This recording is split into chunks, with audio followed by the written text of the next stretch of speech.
So I'm very grateful for the opportunity to preach for you today on this day when we give thanks to God for this building, which has served so well across the years. And as we remember those who gave of themselves to build it. There were few here who were 90. I'm amazed at that. You've made it so well.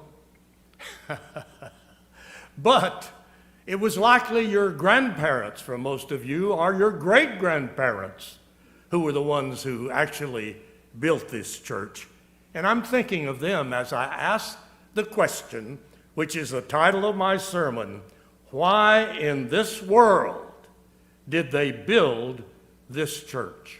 Perhaps what I really should say is, why in their world did they build this church?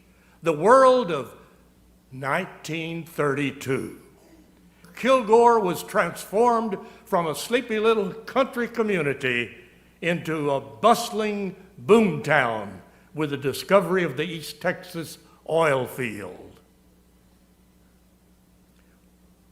You could buy a loaf of bread back then for less than a dime.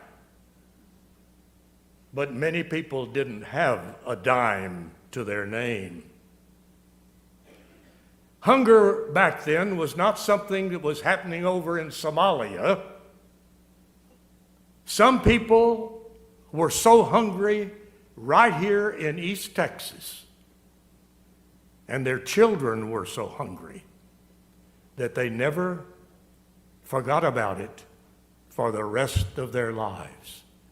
I'm grateful to say I never knew such hunger myself, but I did know people who did experience it, and it is simply the truth to say they remembered it for the rest of their lives.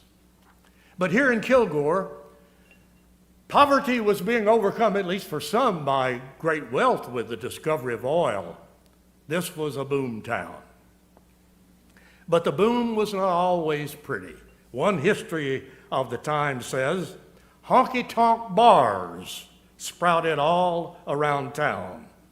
Schools and other public institutions were overwhelmed. And that same history goes on to say that in 1931, just the year before this church was built, Governor Ross Sterling ordered martial law to control production and bring order to the area. So why in that world, why in their world of 1932, did they build this church? I hope you'll think about it. I've been thinking about that for a week or two now. See if you think I might have come upon some good reasons. Not every motive that might have been there, but at their best, from their deepest heart, from their greatest faith, why did they build this church? And my first thought is they wanted to build a house of God. A place that would stand right here in the midst of the boom town, on the muddy streets, amidst the honky-tonk bars and the fighting and the conflicts, both personal and legal, that were going on at that time. Right here, a building that would proclaim by its very presence the power and presence of God.